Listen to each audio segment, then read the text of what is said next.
Bonjour à tous, donc on se voit aujourd'hui donc dans une vidéo de déballage donc du MacBook Pro Retina 15 pouces donc de 2015, donc de mai 2015 en fait exactement. Donc une petite vidéo donc déballage et donc configuration donc du MacBook. Donc c'est une vidéo assez courte d'ailleurs. Donc pour vous montrer en fait à quoi ça ressemble exactement, le packaging, etc. Donc ça reste très très sobre, donc c'est un carton qui emballe le carton, hein, comme d'habitude chez Apple, c'est quelque chose de très très très soigné. Modèle modifié, donc 4 jours plus tard on le reçoit.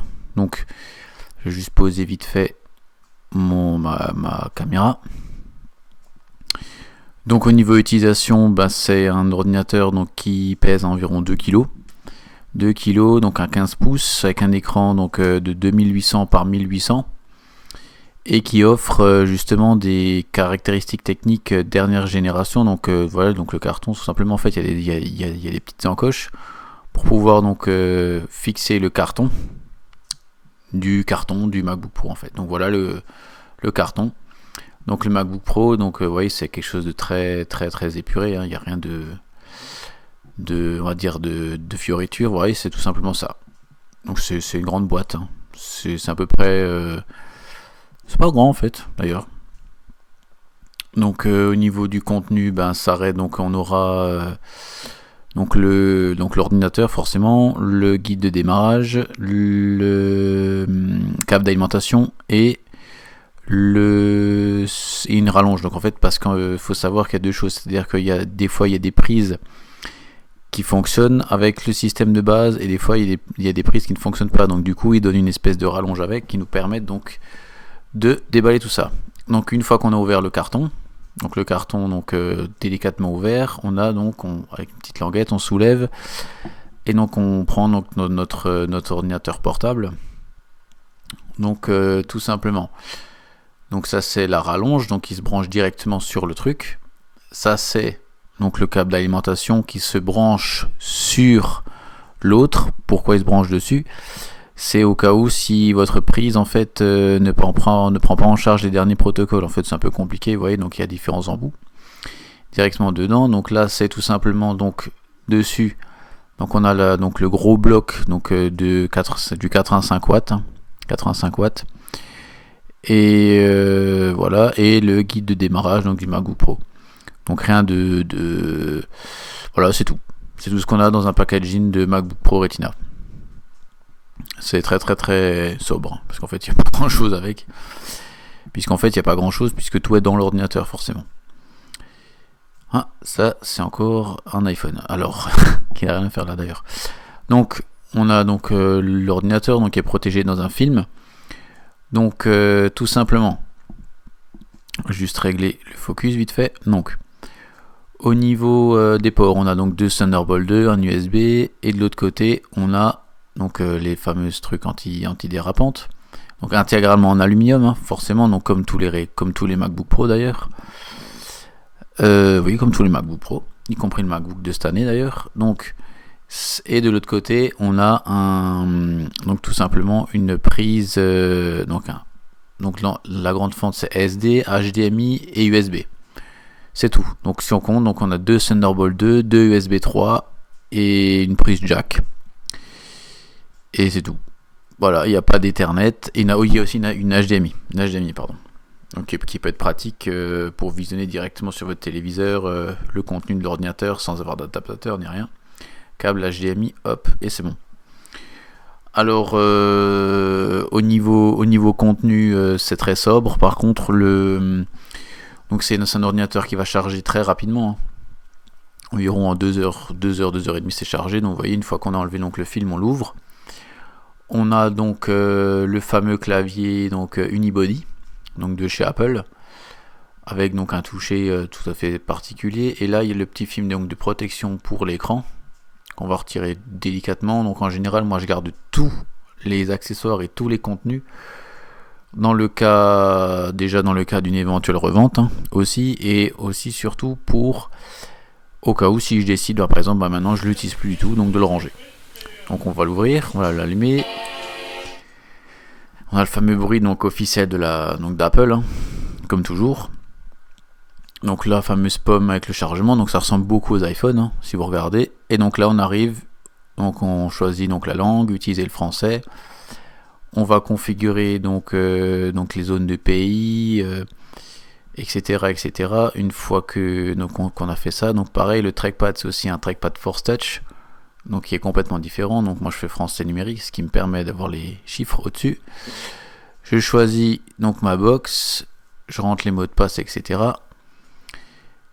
Et donc une fois que tout ça c'est fait, donc les mots de passe, etc. Donc ça c'est un peu long. Moi je vous dis donc à tout de suite.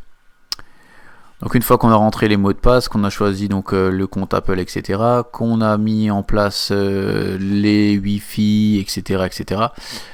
Donc la validité, donc comme voilà, donc ils m'ont envoyé un SMS. On fait continuer. Une fois que c'est fait, donc le code qu'on a reçu, on rentre le code qui nous permet de déverrouiller l'ordinateur et d'utiliser ce compte Apple sur cette machine. Parce qu'il faut toujours en fait un téléphone qui soit relié, etc., pour pouvoir envoyer le code de confidentialité, etc. Donc c'est une sécurité. C'est pas inviolable, mais c'est une sécurité. Donc une fois que c'est fait, donc forcément on accepte les conditions générales d'utilisation. Ça, il n'y a pas le choix. Donc créer un compte d'ordinateur, hop, on met le nom qu'il faut. Moi je vais mettre donc DJ Seb, puisqu'en fait c'est un ordinateur qui va me servir essentiellement pour la musique. Je vais pas m'en servir pour grand chose d'autre, donc c'est pour ça que je mets ce nom là.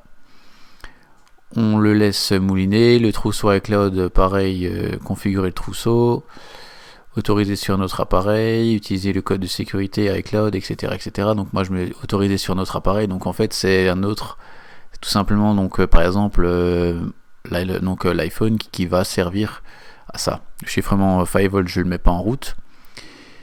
Envoyer les données, etc., etc. Bon, de toute façon, faut pas se leurrer, les données, de toute façon, qu'on les envoie ou qu'on les envoie pas, ils les auront de toute façon un jour ou l'autre. Donc, moi, en général, je laisse toujours ça sur envoyer, hein, parce que ça sert pas à grand chose d'autre.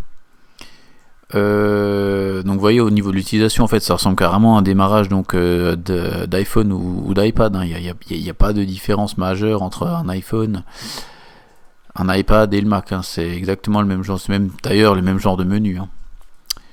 Ensuite, donc une fois qu'on a fait ça, donc je vais juste vite fait régler la luminosité pour que vous voyez un petit peu mieux, puisque en fait là j'ai vraiment fait le focus sur l'écran. Vous voyez que l'écran il est extrêmement lumineux par rapport au reste, donc je règle ça vite fait. Donc une fois que c'est fait, donc une fois qu'on a mis en place donc tout ce qu'on veut, partager les données liées, etc., etc., on fait continuer. Donc il configure le Mac, configuration de votre Mac, voilà, tac tac tac.